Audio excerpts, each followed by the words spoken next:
everyone, it's Nicole for Simon Says Stamp and welcome to my monthly series Making the Cut. Today we're going to be mass producing some cards with some of my favorite techniques, including of course die cutting and a little stenciling and spraying of our backgrounds. We're going to start by building our backgrounds so that they can be drying while we stencil and die cut all of the images for these fun cards. I am using the grid stencil from Simon Says Stamp with some salvage patina distress oxide ink. We're going to apply the ink kind of in the center of each panel. I'm not taking it to the very edge. All of my backgrounds measure 4 1/4 by 5 1/2 inches. I love this look as it kind of gives a very soft border all the way around the panel. Then I'm going to take the same color of Distress Oxide spray and spritz the backgrounds maybe 2-3 times to give a really fun tone-on-tone distressed effect. I am loving distress sprays or Distress Oxide sprays as they create a really awesome watercolor-ish splatter distress background so quickly and easily. Once I did my first panel, I kind of call it my tester background. I'm going to go ahead and do all of the rest. I am making 8 cards today. I have found one of my favorite things to do is to mass produce backgrounds and then mass produce the elements, the sentiments, and then put the cards together. I absolutely love being able to create a design that works for multiple occasions or events. In this case, we're going to be using the Flowers for You stamp set, the tag die, and then sentiments from that stamp set to create cards for many different occasions.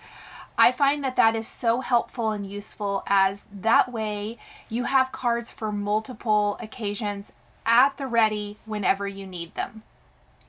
It's especially helpful for sympathy style cards, thinking of you cards, which there's a lot of great sentiments in the Flowers for You stamp set for that, as well as birthday or other, friendship type of occasions.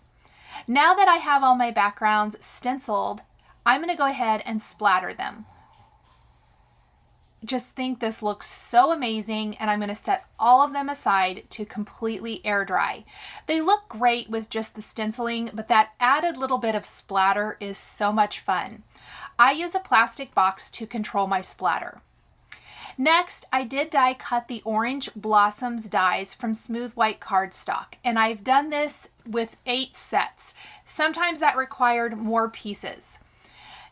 With the exception of the oranges, I did find that die cutting first and then stenciling was easy. I think you really could probably stencil the flower and the individual leaves as well, but I'm going to tell you why I die cut all of the stems first. And that is because I wanted to make sure I was lining it up correctly, because the leaves and the stem are 2 separate pieces. I have placed some Post-it tape on the back of my cardstock, and instead of doing this multiple times, I'm actually just removing my stenciled piece and placing the next one right on that sticky Post-it tape, and it holds it in place. This is going to ensure that I get it stenciled perfectly every single time. It's just a really fun, quick hack. The stenciling, you guys, I did do 8 cards, so it is a lot of pieces. In real time, it took me about an hour. I am using Celery and Perfection inks for my stems. I love the Simon Says Stamp Pawsitively saturated inks, of course, and the new small round detail blending brushes are my absolute favorite. Now that I've done a couple, I am going to speed this up and work my way through all of the pieces. What I found worked the easiest for me was doing all of one image first, cleaning my stencil by just wiping it down with a microfiber cloth in between my color changes, and then moving on to the next image. When I'm completely done, I always take my stencils to the sink and wash them with a little warm water, soap if it's required, usually it's not, and then I set them in a drying rack to dry. You can pick up some of the amazing drying racks right here at Simon Says Stamp. Now, once I have done all of this, I will move on to the other branch, and I did do all of my leaves and all of the flowers exactly the same. I am going to stencil the oranges first and then die cut those. That is what I need the most of for my cards. So each card features the 2 branches with the leaves, 1 of each, 3 individual leaves, the small, medium, and large, 1 flower, and then 5 oranges, 2 large oranges and 3 small. And that could be in any color combination. I went ahead and did the rest of the leaves here off camera to save some time. I'm taking Lemonade and citrine inks for my flower. I very, very gently applied Lemonade and citrine to the flower, and then I'm going to take the flower center and go heavier with citrine right in the center. And then I'm simply going to do exactly what I did before and do each and every one of these. For the individual leaves, I should mention that I switched up my green inks to Celery and Limelicious instead of the Perfection for a little bit of variety. And you could even go so much and use lots of different colors if you want more colors of green. I wanted a really summery citrus type feel for all of my cards.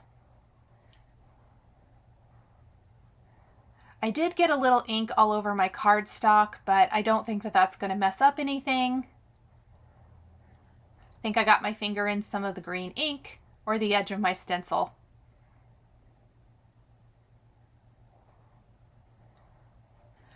There's something super satisfying about all of these little stacks of finished elements and then being able to just take them all and put them together. Here in a minute, I will show you as I start putting each and every card together. Often I will do a tester card. As I mentioned, my tester background at the beginning, so I will complete 1 full card. And once I've decided, yes, I like that, it makes it a lot easier to go ahead and then do all of them. For the oranges, I did want a variety of color, but I didn't want to go too crazy and introduce a lot of new colors. I'm going to use both orange color combinations of the Simon Says Stamp Pawsitively Saturated Ink Orange Trios. First up, we have a little melon, cantaloupe, and sherbet. And I didn't do the best job blending that first orange. I am going to go ahead and keep it, but I will show you I do figure out a better way to apply the ink. This swooping motion rather than the natural like rounding motion, I think applies the ink much better. And I kind of found that a little bit later on in the process, and I wanted to show you the difference between the two.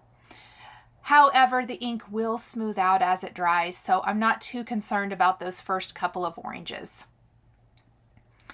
I am applying melon first, a little cantaloupe around the edges, and then sherbet is going to be the color where we add the dimpling detail for the oranges over the top. I need lots and lots of oranges, so you will see me completely covering 2 half sheets of smooth white cardstock here with the orange shapes.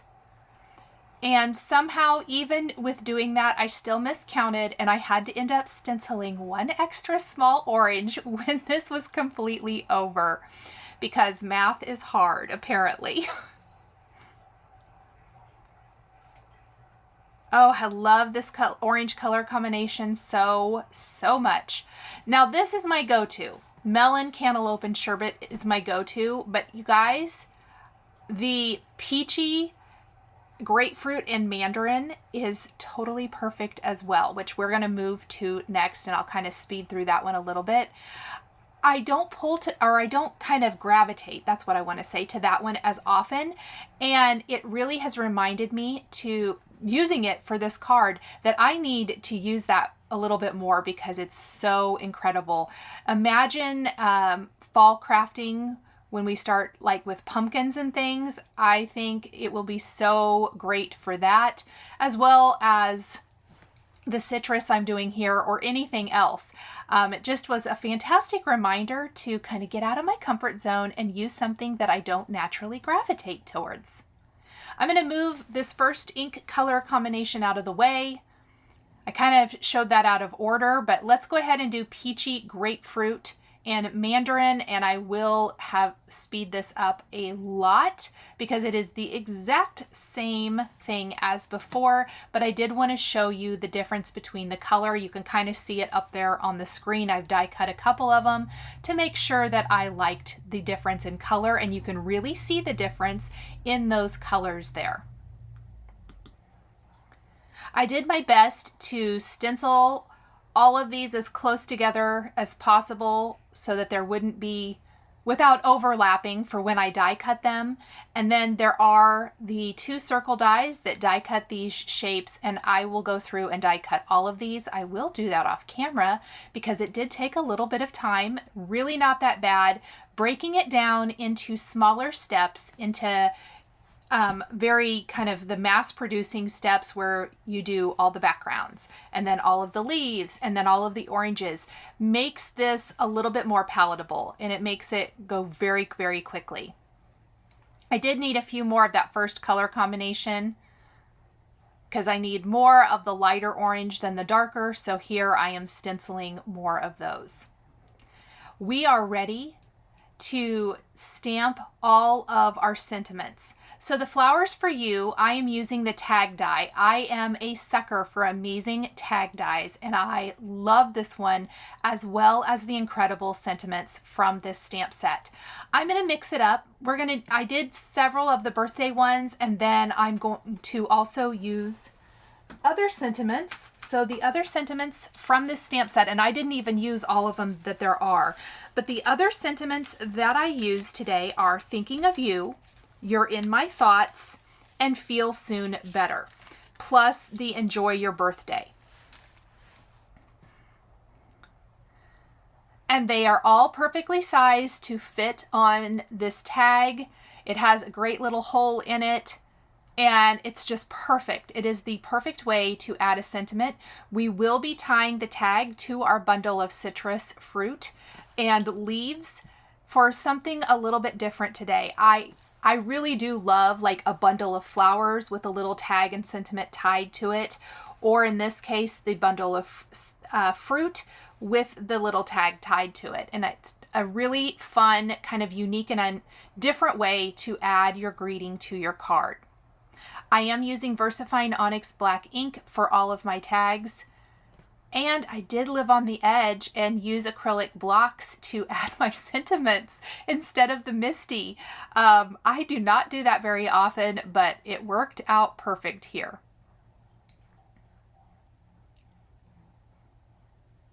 Once we have all of our components, I am going to sort everything, which I pretty much have, into stacks to make it very easy to grab a background, grab the elements, grab a greeting, and put it all together.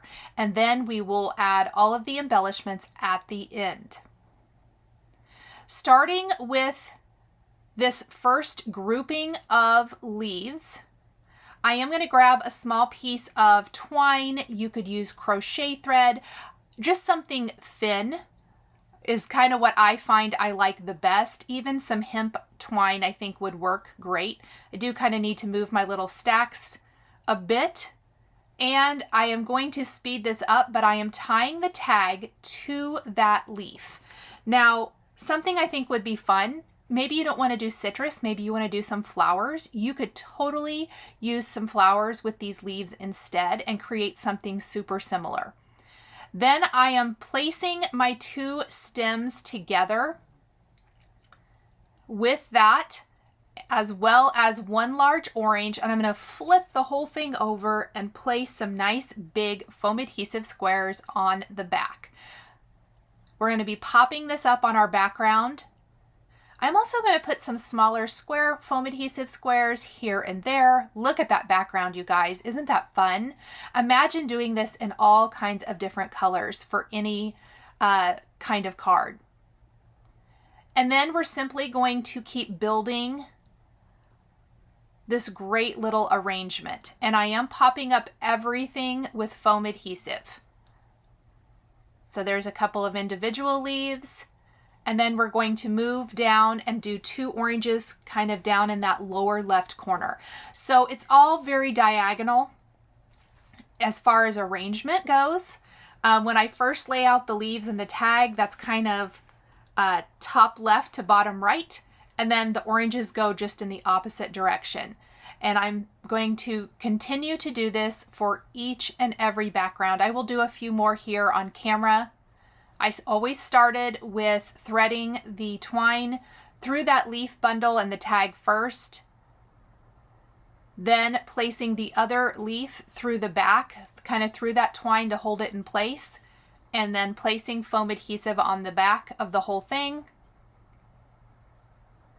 and placing it down on my card and finishing the floral or citrus arrangement, I guess I should say.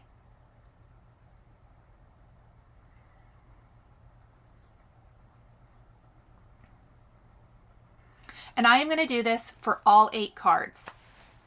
Now, if you had more cards to make, maybe you wanted to do more of a thank you, like a thank you card set, I would just go ahead and make more of those and do it exactly the same. And I did try to make sure that I was tucking different elements underneath leaves, underneath other oranges, flowers, things like that, to add additional interest and to really make it look like an arrangement.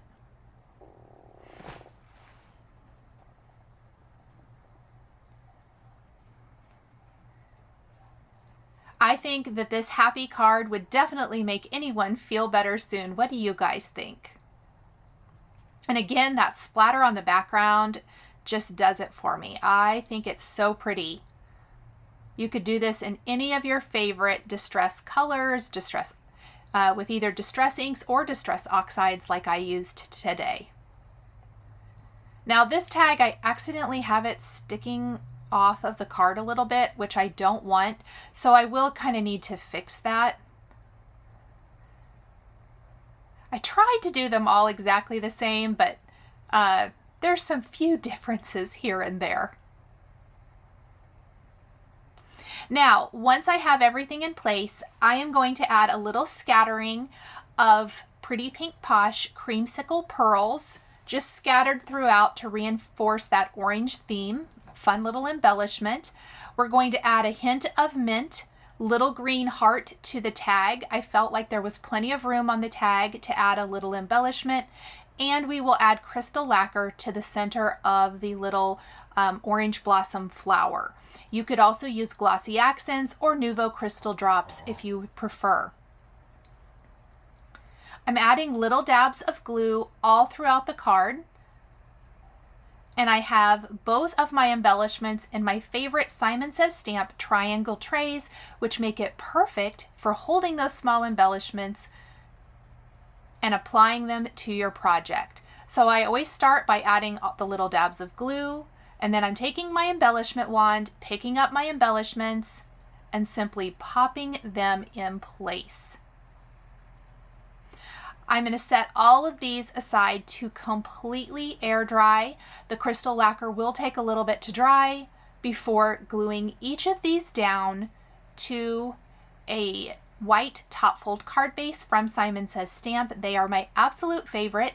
There is top fold, side fold, A2, or this is A2, sorry, slimline, mini slimline, and they are awesome. They are pre-cut, pre-scored, nice heavyweight cardstock, and they are what I use for all of my card making. I love how the little heart on each of the tags just kind of ties it all together, adds a fun little embellishment, and I always love adding some sort of heart to my cards. The colors are so fresh and fun here. And I'm loving all of the kind of citrus themed products that are available for us card makers. The great thing about these triangle trays is when you're finished, you can funnel them right back into the storage bag or storage container so easily. So I thought we definitely need coordinating envelopes for these die cut citrus cards. I've got some smooth white envelopes from Simon Says Stamp, and I am going to stencil them up to match each of my cards very quickly and easily. So we've got our orange blossom stencil. I'm going to stencil the large orange first and then some leaves. I'm not going to mask anything off, and by using these small round blending brushes from Simon Says Stamp, I'm going to be able to kind of avoid the different areas and not really have a whole lot of overlap. So I'm starting with what will be in the foreground first, which is the large orange, and then I will build out around it, leaving plenty of room on the envelope to hand write or stamp your address for the recipient. I've mentioned this several times in a lot of my videos, but I am loving coordinating envelopes for my cards, and especially if there's some stenciling that can be done, because not only does it provide a beautiful envelope, but it's very quick and easy to do, and you get these beautiful professional results. I'm using the Melon, Cantaloupe, and Sherbet colors for my oranges, and Celery and Perfection for any of the greenery. You can see how I'm just not stenciling over the top of my orange, trying to avoid it as I'm adding these extra little stems and all of that good stuff. Or when I stencil the smaller orange, I'm just kind of avoiding where it overlaps, but I'm not too worried about it. And then it looks like it's back behind. And we'll add a couple of little individual leaves here to finish it off.